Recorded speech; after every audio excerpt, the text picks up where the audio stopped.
Ola, como están? O Goberno local asume que as obras do túnel de Conxo non empezarán este ano e descarta eliminar os pivotes que impiden o xiro completo nunha das rotondas máis saturadas de tráfico da cidade. Dixo hoxe o concelleiro Luís Bello que sostén que a medida que se puxo en marcha hai 2 anos foi moi efectiva, tanto para impedir accidentes como para aliviar a circulación na zona. Dixo onte a voceira do Goberno e hoxe reiterouno o concelleiro de Mobilidade.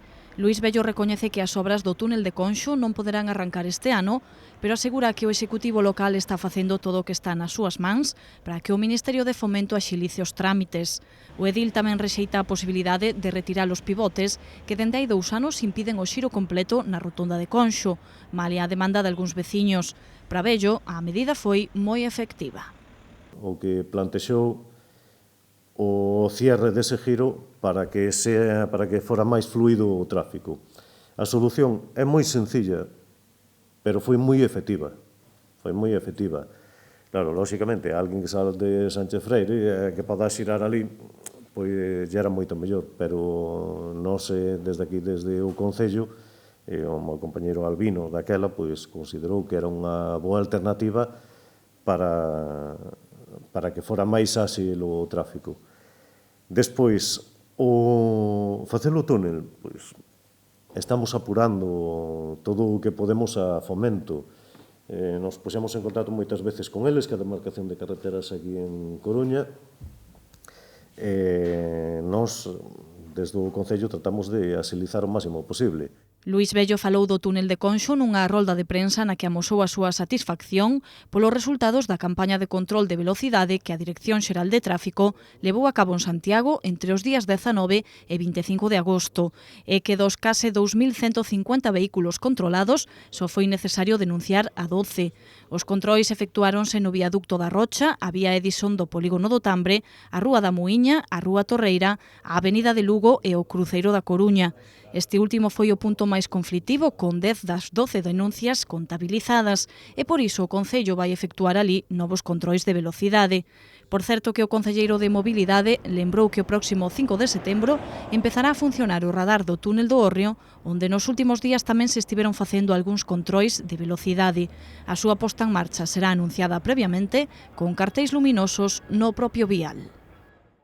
E Luís Bello tamén falou hoxe do incendio rexistrado na tarde donte no camiño dos Vilares entre Vite e Salgueiriños. Afortunadamente, o lume non foi tan grave como se temía nun principio por mor da proximidade das casas. As lapas afectaronlle a 1 hectárea de superficie.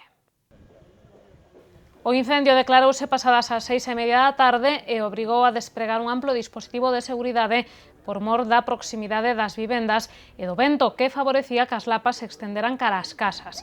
Os primeiros en chegar á zona foron os bombeiros de Santiago, que deron por controlado o lume 1 hora despois de declararse e antes da chegada das brigadas antiincendios da Xunta. Cando as lapas se deron por extinguidas, foi preciso que os efectivos quedaran na zona para refrescar o chan. O incendio afectou a 1 hectárea de eucalipto e matorral e provocou unha enorme columna de fume que se puido ver dentro do centro da cidade. O concelleiro de Seguridade explicaba que a Xunta a que ten que determinar as causas do lume. Teníamos el viento en contra, que era lo que nos preocupaba para las viviendas, pero bueno, no hubo ningún peligro. Cuando llegaron las brigadas de extinción de la Xunta, estaba prácticamente controlado. Y de hecho, cuando se marcharon las brigadas de la Xunta, nuestros operarios, los bomberos de Santiago, siguieron refrescando la zona para evitar que, ante ese viento que teníamos del nordés, pues que se reactivara otra vez el incendio. No pasó nada y bueno, quedamos todos bastante tranquilos. Después, lo que son las investigaciones dependen ya de la Xunta de Galicia. Cambiamos de rexistro. A Concellaría de Benestar Social impartiu neste verán uns cursos de reforzo educativo para os rapaces que perderon o interese nos estudos, co obxectivo de animalos a seguirense formando. As clases entran na súa reta final e os alumnos recibiron esta mañá a visita do concelleiro Adrián Varela.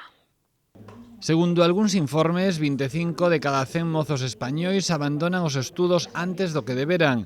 Ante esta perspectiva, a Concellería de Benestar Social organizou este verán unha actividade de apoio educativo destinada a rapaces de entre 12 e 15 anos.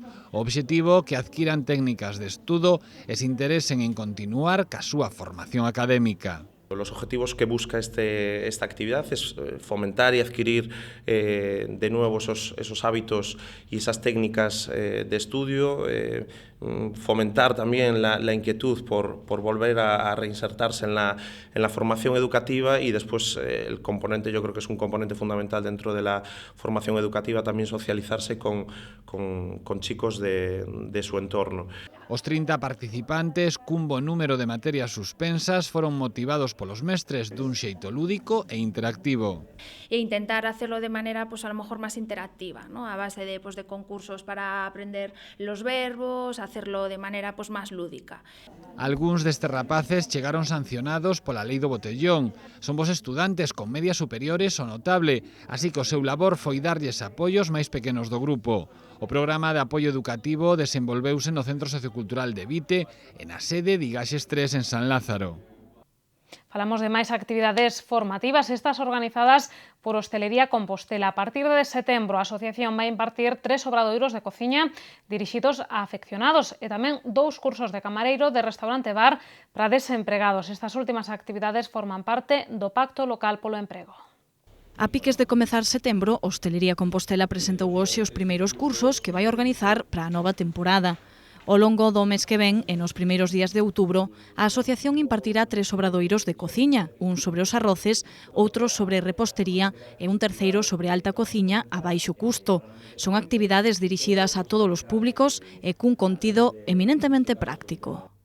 Todas aquelas persoas que teñan a certo interés na cociña e que sean aficionados a este mundillo, que intenten coñecer outro tipo de platos que se poden elaborar con este tipo de produtos e sobre todo ter a posibilidade de poder elaborar estes platos individualmente. En este caso os cursos van a ser totalmente prácticos, donde cada alumno vai a ter a posibilidade de poder elaborar individualmente cada un dos platos. As clases serán en horario de tarde. Os cursos de arroces e alta cociña, con 4 sesións, custarán 100 euros e o de repostería, con 8 clases, 175. O prazo de inscripción xa está aberto. Doutra banda, a Hostelería Compostela pon en marcha o próximo 2 de setembro unha nova edición dos seus cursos de camareiro para desempregados, que se enmarcan no Pacto Local polo Emprego. Haberá 2 quendas con 15 prazas en cada unha. Porque é unha das vías máis rápidas, digamos, de entrar dentro do sector. Para chavales que estean, rapaces e rapazas que estean desempleados, lóxicamente teñen que estar, digamos, desempleados e anotados na Oficina de Empleo, dentro da lista que ten a Concellería. Entonces, estes cursos xa o fixemos o ano pasado e con considerable éxito. Hostelería Compostela está ultimando outros cursos monográficos e tamén traballa nunha edición de Nadal do campus de cociña infantil que tanto éxito tivo neste verán. E hoxe tamén quixemos facer unha radiografía dos recordos que os turistas mercan en Compostela. Para iso, entramos nunha das moitas tendas especializadas que temos no casco histórico e ali descubrimos algúns datos do máis curioso. A que non sabían vostedes, por exemplo, que as preferencias en souvenirs dependen moito das nacionalidades? Pois sí, e dígolles máis, os ingleses son de comprar camisetas e os alemáns elixen sempre obxetos de pedra. A temporada alta das tendas de recordos comeza pouco antes de Semana Santa e remata a finais de setembro. Nestes meses, os establecementos situados maioritariamente no casco vello ofrécelles aos visitantes todo tipo de produtos e para todos os petos. Con prezos que van dende un só euro ata varios centos, a crise non é desculpa para non levar un recordo de Compostela. Donde notamos realmente a crisis en españoles, en italianos, en portugueses. Temos que ter as tiendas con moito público para ao final ter un rendimento económico que igual en outros meses, con menos cantidad de público, temos o mesmo rendimento económico, non? Prezos para todos os petos e produtos para gustos que varían moito segundo as nacionalidades. Os ingleses, por exemplo, son fans das camisetas con imaxes e frases do máis evocadoras ou divertidas. Os ingleses, desde camisetas de broma hasta a camiseta típica que a catedral, verdad? Bueno, non son quizá exquisitos a hora de elixir o produto, pero sí que queren levar algo típico de Santiago. Os orientais, como en case todo, teñen hábitos moi peculiares a hora de mercar os seus recordos, como se fosen mosqueteiros, un para todos e todos para un. Os orientales teñen unha característica, por lo menos no que nos observamos nas tiendas, que é típica. Entran en grupo e o que compra un, comprano todos. É dicir, parece que se poñen de acuerdo, non? E bueno, pois entran en llaveros. Xa sabemos que casi todo o grupo vai empezar a comprar llaveros. Os turistas polacos dalles pola lectura e os alemáns de ríxida educación tiran máis pola pedra. Tuvemos un público, por ejemplo, como o polaco e o ruso, que levou un montón de libros e un montón de guías. Os polacos chegan, o primeiro que piden é unha guía, non? E estamos olvidando de un público que é buenísimo, que son os alemáns. Por exemplo, os alemáns o que queren é artesanía de Galicia, artesanía nosa. Os alemáns veñen ás tiendas e o que queren é dame plata, gustalle a madeira ben traballada, gustalle a pedra, non levan máis pedra porque a pedra é moi pesada, pero, por exemplo, o público alemán neso gustalle moitísimo a nosa artesanía. Nun negocio non todo vai ser sumar cartos e Jorge Fernández tamén pon na súa tenda o seu toque de amor polas nosas tradicións. Eu manteño a queimada nas tiendas porque, bueno, personalmente gusta metela. É moi difícil o seu tratamento dentro da tenda porque requiere unha caixa, é barro, rompe, temos que abrir, enseñala. Bueno, vendendo dúas camisetas resultanos moito máis fácil e cómodo que a vender unha queimada. Pero, bueno, eu gustame velas nas tiendas e gustame que a xente nos pregunte para que son, como se fai a queimada e que é a queimada. Bueno, forman parte un pouco das tiendas a queimada, non?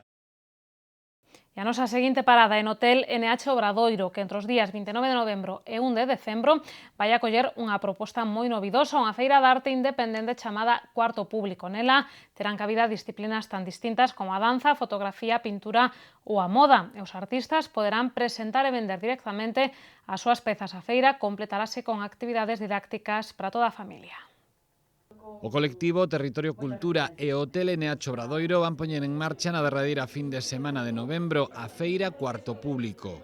Dirixida a artistas novos, galeristas, editores ou a todo aquel que utiliza a arte como vehículo de expresión, este proxecto nace co obxectivo de repetirse no tempo e darlle vida a unha Galicia tocada pola crise.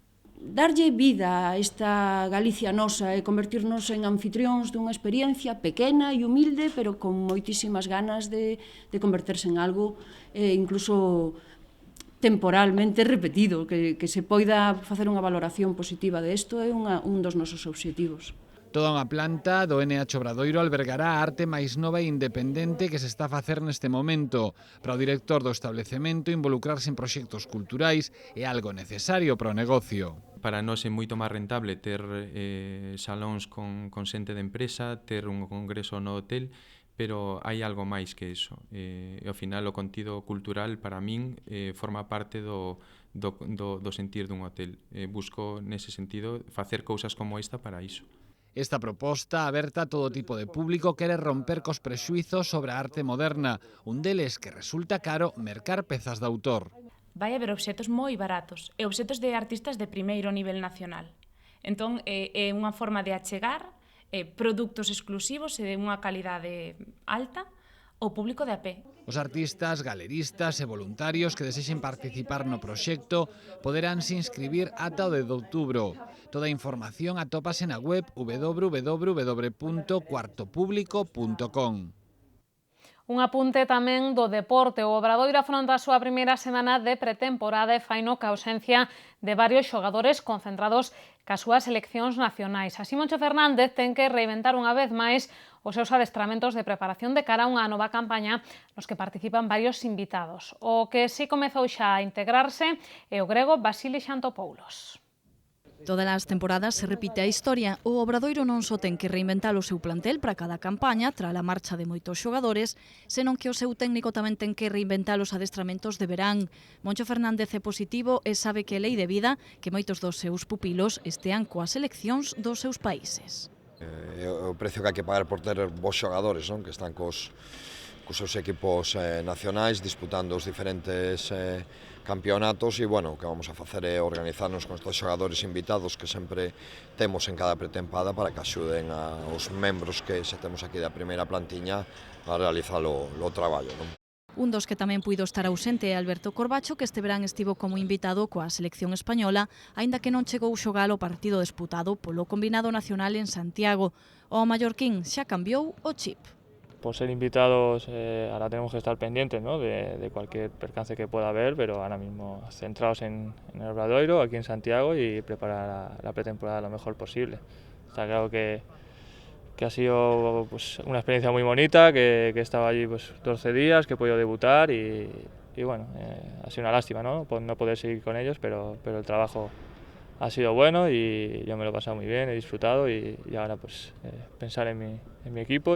A marxe dos xogadores que están a axudar Diata Diop, que irá ao Cambados, e o australiano de Ponja, que busca equipo en Europa, pudemos ver a unha das novas fichaxes, o grego Vasilis Antopoulos. I speak with Kostas and Livon, Kendall. They told me many good things about the organization of the club, about the town, about the fans. They told me that the fans they love the team, and every day, every game the court is full, the gym is full. I feel very happy that I'm here. It's total difference from Greece, but everybody here hugged me, and we start today. It's going to be difficult, but day by day, practice by practice, it's going to be easier for everybody. Da temporada pasada nos adestramentos tamén repiten Jaime Cabo e Alfonso Mayo. Chega de seguido a nosa axenda cultural, xa saben que nela incluímos suxestións moi distintas para o seu tempo libre.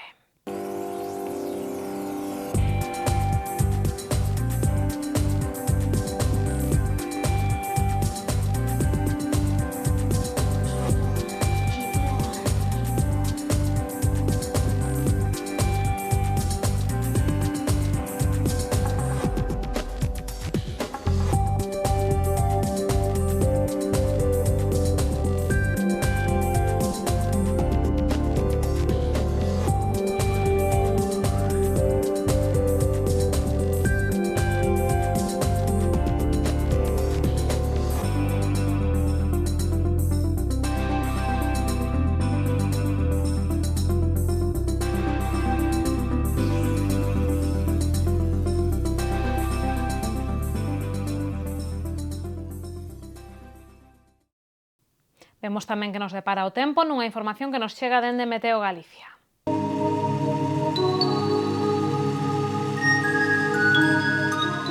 Pedras de Santiago ofrécelle a información do tempo.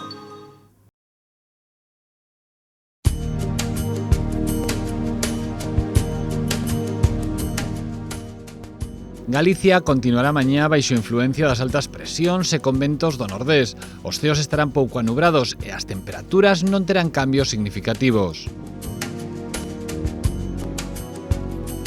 No venres os ceos estarán despexados en xeral con nubes de estancamento no terzo norte durante a mañá e a madrugada. As temperaturas non experimentarán cambios significativos e o vento soprará frouxo do nordés. Para o sábado agárdanse ceos despexados salvo algunhas nubes no norte de Lugo nas primeiras e últimas horas do día. O vento soprará do nordés frouxo e as temperaturas seguirán sen cambios.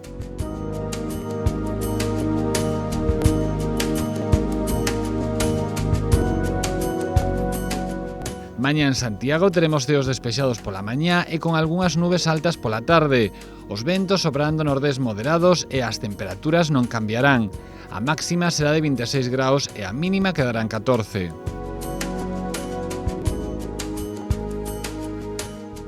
No venres os ceos estarán completamente despexados e os ventos serán frouxos do nordés. As temperaturas mínimas non cambiarán, pero a máxima subirá ata os 28 graus.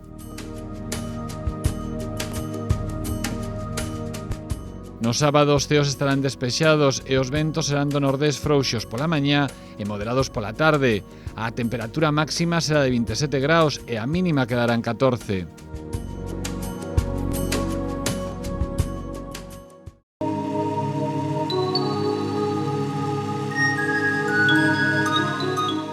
Pedras de Santiago ofreceulle a información do tempo. Pois que a información do tempo rematan as novas, poden seguir vostedes informados a través de calquera dos medios do grupo Correo Gallego. Como sempre, grazas por estaren aí.